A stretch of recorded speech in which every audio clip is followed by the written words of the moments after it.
ఇప్పుడు 2 రోజుల క్రితం జరిగింది. గ్రామీణ సభలు పెట్టారు. పంచాయతీలకి మంచి చేయాలని సభలు పెట్టానని ఈ కూటమి ప్రభుత్వం అంటుంది. గతంలో జగన్మోహన్ రెడ్డి ఉన్నప్పుడు ఫండ్స్ ఇచ్చాము, పంచాయతీ అభివృద్ధులు చేశాము అని అలా అంటున్నారు. కూటమి ప్రభుత్వం ఏం ఫండ్స్ ఇచ్చారు, ఫండ్స్ ఇచ్చినట్టు ఏమీ వెళ్ళినట్టు ఏం కనపడట్లేదు మాకు. ఆ డబ్బు అంటే ఎటు వెళ్ళిందని ఇలా అంటున్నారు. దీని మీద మీ అభిప్రాయం? ఇప్పుడు గ్రామ పంచాయతీ వ్యవస్థ అనేది స్వాతంత్రం వచ్చిన తర్వాత పంచాయతీలని ఇక్కడ కూడా ఇద్దరు సర్పంచులు ఉన్నారు. వీళ్ళిద్దరూ మాకు కురవలకోట తమ్మాలపల్లి నియోజకవర్గంలో కురవలకోట మండలానికి సంబంధించిన ఇద్దరు సర్పంచులు. మొత్తం 13 పంచాయతీలు ఉంటే మా మండలంలో ఇద్దరు మాత్రమే తెలుగుదేశం పార్టీ తరఫున వీరోచితంగా పోరాడి వీళ్ళు గెలిచినటువంటి సర్పంచులు వీళ్ళిద్దరూ. వీళ్ళకి తెలుసు, ఎందుకంటే గతంలో పంచాయతీకి ఫండ్స్ ఏ విధంగా వస్తున్నాయి, ఇప్పుడు ఏ విధంగా వచ్చినాయి, పంచాయతీకి వచ్చిన ఫండ్స్ని కూడా వాళ్ళు డైవర్ట్ చేసేసినారు.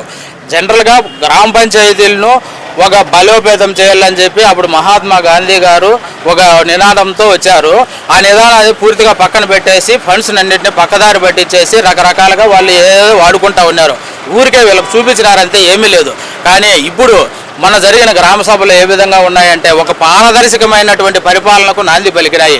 ఏ విధంగా అంటే, అయ్యా ఇప్పుడు మీ గ్రామ పంచాయతీల్లో మీరు ఈ పని చేసుకోవచ్చు, దీనికి మీకు హక్కులు ఉన్నాయి, ఇవి కాకుండా మీకు మీ అవసరాలు స్థానికంగా ఉన్నటువంటి అవసరాలని మీరు గుర్తించి మా గ్రామ సభ దృష్టికి తీసుకురండి, మేము ప్రభుత్వం దృష్టికి తీసుకొని దాని అనుమతి అప్రూవల్ తీసుకొని వస్తాము, మీరు బలోపేతంగా ఉండి క్షేత్రస్థాయి నుండి మీరు స్ట్రెంత్ కావాలనే ఉద్దేశంతో ఈ గ్రామ సభలను ఏర్పాటు చేశారు. ఇది చాలా అద్భుతంగా ఉన్నాయి, మంచి పరిణామము. ఈ మన ప్రజాస్వామ్యానికి సానుకూలమైనటువంటి సంకేతానికి నిదర్శనం ఇది. రాష్ట్ర వ్యాప్తంగా అభివృద్ధి పరంగా 20 సంవత్సరాల కిందకి వెళ్ళింది అంటారు. ఈ కూటమి ప్రభుత్వం వచ్చింది, దీన్ని ఏమైనా నమ్ముకోవచ్చు అంటారు? ప్రజలు అన్యాయం అవుతారా, మంచిగా జరిగిద్ది అంటారా? ఎలా చెప్తారు? ఏం సంగతి? ఇప్పుడు 20 సంవత్సరాలు ఎన్నికంటే 20 సంవత్సరాలకు మించి ఎన్నికిపోయిందనే చెప్పాలి. ఎందుకంటే ఎప్పుడైతే వాళ్ళకి అధికారంలోకి వచ్చిన తర్వాత వైసీపీ నాయకులు మొత్తం భూములన్నింటినీ కొల్లగొట్టేసినారు. ఉచితాల పేరుతో, అంటే ఉచితాలు అనేటివి ఆ సంక్షేమ పథకాలు అనేవి అవసరము. ఏ విధంగా అవసరము? నా దగ్గర డబ్బు 100 రూపాయలు ఉందంటే 100 రూపాయలు ఖర్చు పెట్టేయడం కాదు కావాల్సింది, నా దగ్గర ఉండే ఆస్తుపాస్తులు తాకట్టు పెట్టి కాదు కావాల్సింది. ఆ 100 రూపాయలతో మళ్ళీ ఏదన్నా ఆదాయాన్ని సృష్టించుకొని ఆ వచ్చిన ఆదాయాన్ని నేను ఏదన్నా ఖర్చు పెట్టుకుంటే దానికి ఫలితం ఉంటుంది. అంతేగాని తినేసి ఆస్తులను తాకట్టు పెట్టడము అది కరెక్ట్ కాదు. ఇప్పుడు ఈ సంక్షేమ పథకాలన్నింటినీ ప్రవేశపెట్టినప్పటికీ కూడాను ఈ మన చంద్రబాబు నాయుడు గారు ఒక విజనరీ నేత కాబట్టి, ఒక జాతీయ స్థాయిలో మంచి మేధావి తెలివైన వ్యక్తి కాబట్టి ఈయన ఏ విధంగా పరిశ్రమలను తీసుకురావాలా, ఏ విధంగా రాష్ట్రాన్ని అభివృద్ధి చేయాలా, రాష్ట్రానికి ఏ విధంగా వనరులు తీసుకురావాలా, వచ్చిన ఆదాయాన్ని ఏ విధంగా మనం ప్రజలకు పంచిపెట్టాలనే ఒక సంకల్పంతో ఉన్నారు. కాబట్టి ఆయన పరిపాలనా కాలంలో మంచి రానున్న ఈ 5 సంవత్సరాల్లో కానీ 5 సంవత్సరాల తర్వాత ప్రజలు మళ్ళీ కూడా అవకాశం ఇస్తారని చెప్పి ఆశిస్తున్నాము.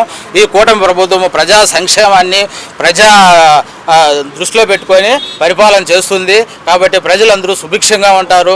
సాగునీటి ప్రాజెక్టులు కానీ, తాగునీటి ప్రాజెక్టులు కానీ, పరిశ్రమలు కానీ, ఉద్యోగాలు, ఉపాధి అవకాశాలు అన్నీ పుష్కలంగా లభించే అవకాశాలు ఉన్నాయని చెప్పి ఆశిస్తున్నాం. సార్, ఎలా అనిపిస్తుంది సార్ కూటమి ప్రభుత్వం వచ్చింది? ఎలా అనిపిస్తుంది? ఈ 75 రోజుల పరిపాలన ఎలా అనిపించింది మీకు? ఫస్ట్ ఆఫ్ ఆల్ ముందుగా ప్రజల యొక్క సమస్యలు, అసలు ప్రజల సమస్యలు ఏంటనేది నేరుగా తెలుసుకునేటటువంటి ఆ అవకాశము ఈ ప్రజలకు దక్కింది. ప్రజల సమస్యలు ఏదనేది వారు ప్రస్తుతానికి విని సాధ్యమైనంత మేరకు ఆ సమస్యను తీర్చేందుకు ప్రయత్నిస్తున్నందుకు చాలా సంతోషంగా ఉంది. ప్రజా దర్బార్ పెట్టి ప్రజల్లోకి లీడర్స్ వస్తున్నారు కదా, మీ వరకు ఎంత మంచి పని అంటారు ఇది? గతంలో ఎవరైనా ఇలా చేశారు ప్రజా దర్బార్ పెట్టడం?